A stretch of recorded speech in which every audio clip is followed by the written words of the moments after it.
charge. Joining me now is Congressman Adam Schiff of California, who served on the House January 6th committee. Congressman, I just want to get you to react to the fact that some of your fellow members of Congress, duly elected members, were this active in this attempt to subvert the Justice Department, basically hijack it and steal the election for Trump. Well, it just shows how little their oath of office really meant to them. Here they were conspiring to overturn the election.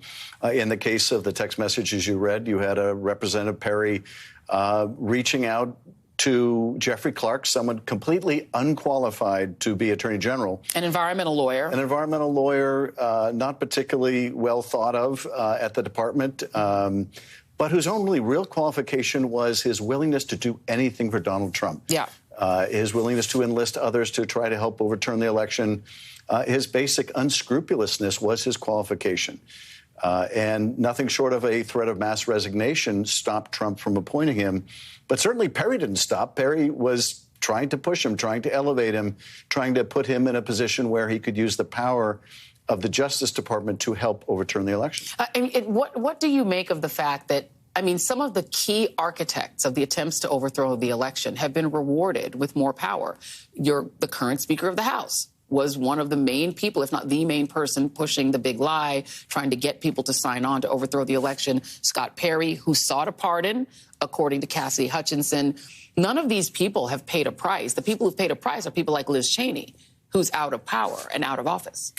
Well, sadly, that's exactly right. And indeed, when you look at the effort to replace McCarthy, Thomas Emmer, who was eminently qualified, was essentially disqualified because he wasn't a proponent of the big lie. And what we found out in that speakership fight was the prerequisite to being the leader of the Republican Party in Congress is you must be willing to lie for Donald Trump. Yeah. You must be willing to undermine our democracy. If you're not qualified to run this conference. And so we did end up with a speaker who was very involved in the litigation to overturn the election.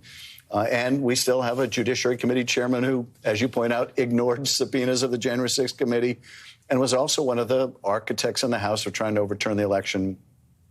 The only ones who did pay a political price were Liz Cheney, Adam Kinzinger, those that lived up to their oath of office. And I think history will reflect very well on them. But it has been a bitter shock to me, and I think many others, that the Liz and Adams have been so few in number that the vast, vast majority of Republicans cared far more about holding their office than they ever did about the oath of office or anything else. I love that you presume that history will still be legal to tell. So I'm going to hold on to that hope. Speaking of Jim Jordan, that's who you were talking about, who was the committee chair. This is what CNN is reporting. This is out of Liz Cheney's new book, which I cannot wait to read. During her GOP conference call, Cheney writes that House Judiciary Chairman Jim Jordan was dismissive of the legal process for challenging the election results and didn't seem to think the rules mattered.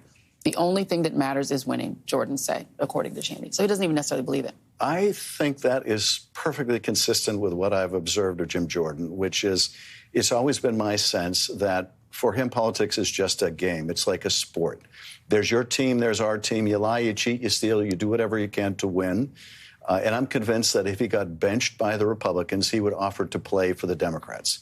I don't think there's any real ideology there. I think it's self-promotion, kind of an enjoyment of the sport of it. But in terms of policy, in terms of devotion to country, I don't see any evidence of that. Well, let's go to the other end of the spectrum. Somebody who does seem to be a true believer, or he's a very good actor. This is one Clay Higgins, who is one of the weirdest members of the opposing caucus. He seems to believe that the FBI did January 6th. Here he is talking about what he thinks needs to happen to Jack Smith. Take a look.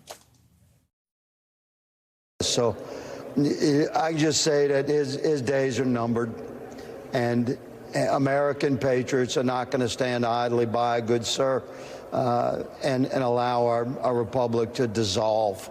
We are prepared to fight legally and peacefully and within the parameters of the Constitution with every ounce of our might and focus. Well, at least he said legally and peacefully within the bounds of the Constitution. But what in the world is he talking about? I don't know what he's talking about. But you do see this phenomenon. You see it with Trump. You see thinly veiled and not even thinly veiled threats, and then you see an effort to equivocate on the other side so that the listener can take whatever message they want from it. But without any mistaking, what he is saying is the justice system doesn't matter. Anyone who is prosecuting their party leader is therefore somehow illegitimate. The rule of law doesn't apply to Donald Trump. And that's where their base is. And that is a radical departure from where either party has ever been. In the past, I think people disavowed those that were involved in criminal activity and were reluctant to attack the justice system. They would say, let the justice system do its will. They would say, we'll follow the evidence wherever it leads. Not anymore. Not with this MAGA crowd. We're out of time, but tomorrow is George Santos going to get booted? Is he going to get expelled? I think he is. And it's not an easy issue in the sense of it's a change in precedent to go remove someone who hasn't been convicted. But the evidence is so substantial, the report's so bipartisan, the credit so disqualifying that removing him is the right thing to do. Congressman Adam Schiff, thank you for being here. Thank you for taking the time. Scary times indeed.